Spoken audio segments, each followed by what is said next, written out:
school of thought as that of Henry Kissinger that said hard power was everything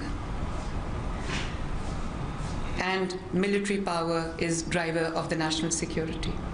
But then we have Barry Buzan who introduced Widener's school of thought, or Challenger's school of thought, because it challenges historical, traditional notions of national security and widens its horizons to human security, to cultural security, to economic security. And then we have Caroline Thomas, who sees post-colonial states, the national security of the post-colonial states beyond all framework. So national security of not only Pakistan, ladies and gentlemen, but many other countries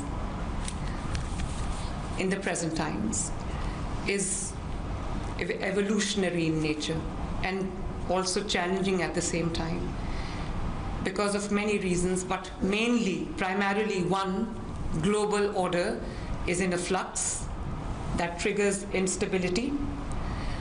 Two, medium or middle ground positioners would face pressures and challenges to choose sides amid the global great game, and Pakistan's geography in view of the global great game is a battleground of competing interests. Strong economy and balanced foreign policy are important leverages to retain middle ground status.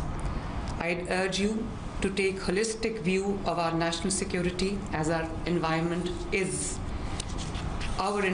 in particular is peculiar. Conduct of war itself is undergoing rapid transformation. Wars in Ukraine, in Middle East, use of proxies and modern technology that have led to non-contact warfare offer both challenges and opportunities for operational art. That is your forte. While military takes care of external front predominantly, a stable, unified and progressive inner front is imperative, ladies and gentlemen. And when you sever linkages between external and internal threats, when you sever the linkages, what happens is unfortunate, but what happens is then East Pakistan, Ukraine, Bangladesh, Nepal, these are all internal weak front is a breeding ground for all ills.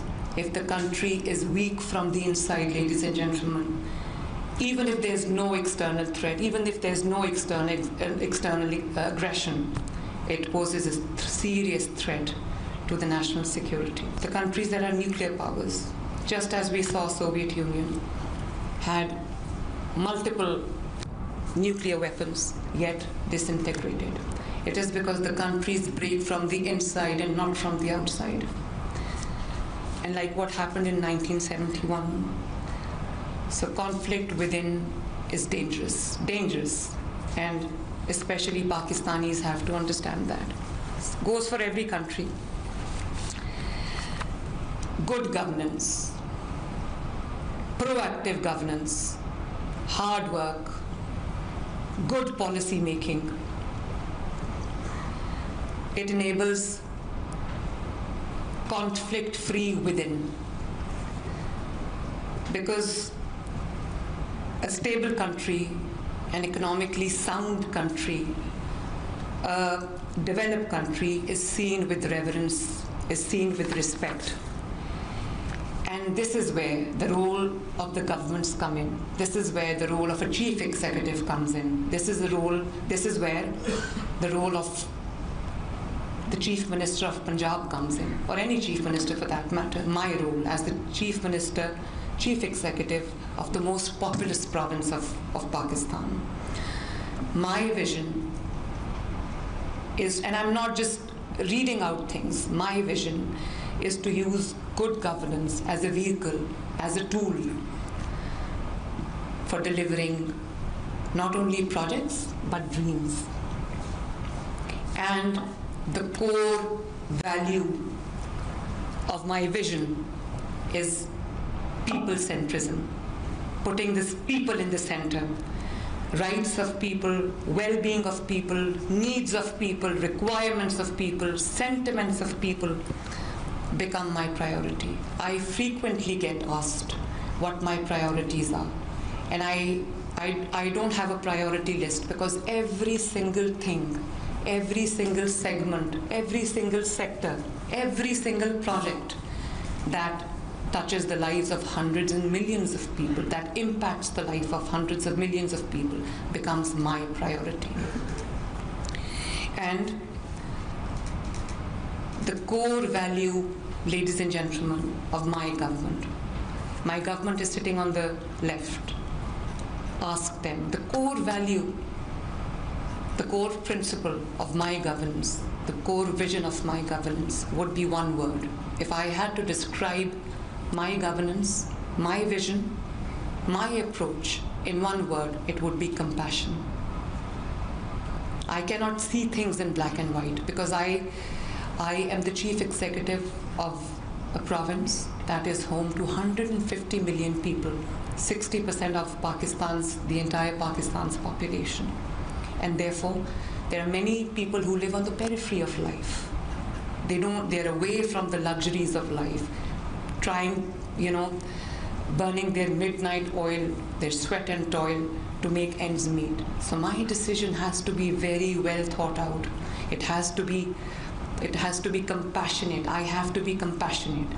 And this gentleman who's the Chief Secretary of Punjab, sometimes, he jokingly says that I fear that you're going to put 10 billion rupee notes on an airplane and drop them from the air.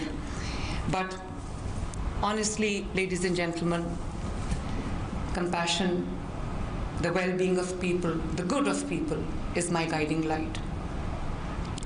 And I run a system, trying to develop a system where decisions, actions are designed for and with the people, because they affect the people adversely or positively.